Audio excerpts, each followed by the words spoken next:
बेटे चुनकर आते रहे, लेकिन इस बार टिकट काटकर आपको मैदान में उतार दिया गया। तो मैं चाहूंगी सबसे पहले अपने बारे में आप परिचय दें, किस तरह से हराए अपने प्रतिद्वंदी उम्मीदवार को, और फिर अगला 3 बड़ा मुद्दा क्या रहने वाला है जिसको आप अपने एजेंडे के तहत आगे बढ़ाने वाले हैं। कि माँ छिन्नमस्तिके की धरती, माँ भद्रकाली की धरती, हजारीबाग संसदीय क्षेत्र से मैं अभी निर्वाचित हुआ हूँ। मेरा नाम मनीष जायसवाल है। मैं 2014 से 2 टर्म का विधायक हूं भारतीय जनता पार्टी का, हजारीबाग सदर से। और इस बार वहां की जनता ने, वहां की देवतुल जनता ने मुझे अपना पूरा आशीर्वाद 2,77,000 के लगभग मतों से, किसी अधिक मतों से मुझे जिताया है। और हम लोग का एजेंडा हमेशा से विकास रहा है। मैंने अपने 78 दिन के कैंपेन में लगभग 1200 से प्लस गाँव में मैं जा करके हम लोगों ने 3-4 मुद्दे आइडेंटिफाई किए हैं जिसकी सबसे ज्यादा तकलीफ हजारीबाग में है। हजारीबाग का सबसे बड़ा समस्या अभी विस्थापन का है। 1950 और 60 के दशक में जो डैम्स बने वहां पे, तिलैया डैम हो, कोनार डैम हो, पतरातू का डैम हो, इसके विस्थापन को भी आज तक जो है वो जगह नहीं मिला है और विस्थापित जो है आज भी परेशान है। पहला तो ये मुद्दा है।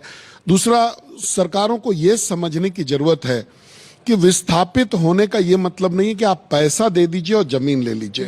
ये जो सेंटिमेंट्स है कि मैं वहां पे पैदा हुआ, मैं वहां पे खेला, मेरी शादी वहां हुई, मेरे बच्चे हुए, मेरे परिवार की अर्थी वहां से उठी, इन सब सेंटिमेंट्स को भी अगर हम डिस्टर्ब कर रहे हैं तो कम से कम जो विस्थापन हो उसके पहले पुनर्स्थापन करने की जरूरत है। हजारीबाग में सीसीएल की माइंस हो, एनटीपीसी की माइंस हो, टाटा स्टील की माइंस हो, ये जो डैम्स की बात हम लोगों ने कही, इन सब चीजों को लेकर के एक बहुत बड़ा दर्द विस्थापितों का वहां पर है और इस पर सबसे ज्यादा गढ़ रहा है। वहां से जयंत सिन्हा, यशवंत सिन्हा, सब लोग आते रहे हैं और अब आप गिना रहे हैं विस्थापन कितना बड़ा मुद्दा है। तो इसके पहले के सांसदों ने कुछ किया नहीं किया हजारीबाग के लिए? देखिए, ये मैं कमेंट नहीं करूंगा, लेकिन मैं इतना जरूर कहना चाहूंगा कि आज के दिन में विस्थापन का दर्द वहां पे बहुत अधिक है। और आप किसी भी क्षेत्र में, वहां पे 5 विधानसभा सेगमेंट है, आप कहीं भी जाइए तो विस्थापितों की आवाज आपको हर जगह सुनाई पड़ेगी। तो वो पहला मुद्दा है जिस पर मैं काम करना चाहूंगा। दूसरा, हमारे क्षेत्र में पैसेंजर ट्रेनों की जो आवागमन है वो काफी कम है। चाहे आप बड़का काना लें, पतरातू लें, रामगढ़ लें, हजारीबाग लें, बरही लें, तो यहाँ पर पैसेंजर ट्रेन काफी कम चलती हैं। तो इनको, इसके नेटवर्क को बढ़ाने जाने की जरूरत है।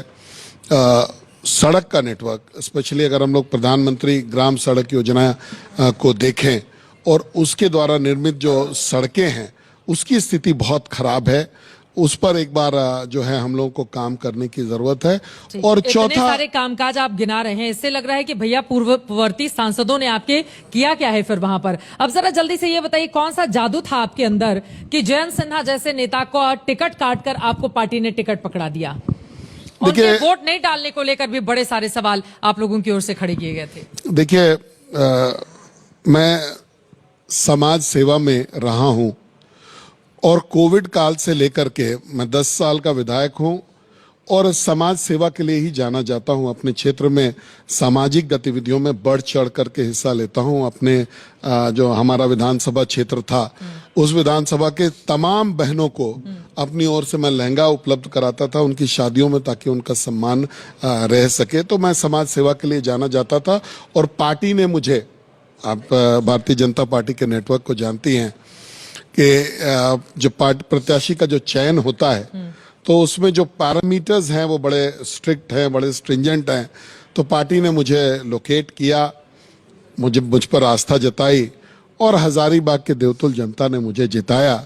अब मेरा कर्तव्य है कि मैं उनके मान को, सम्मान को बढ़ाऊं। और जैसा कल माननीय प्रधानमंत्री जी ने कल कहा कि जहां कम होगा वहां हम होंगे, ये बात मैं अपने लोकसभा क्षेत्र में भी चरितार्थ करूंगा। जहां कम वहां हम। अब पीएम मोदी की बातों को लेकर सांसद जी आगे बढ़ेंगे। चलिए, अब आपको यहां से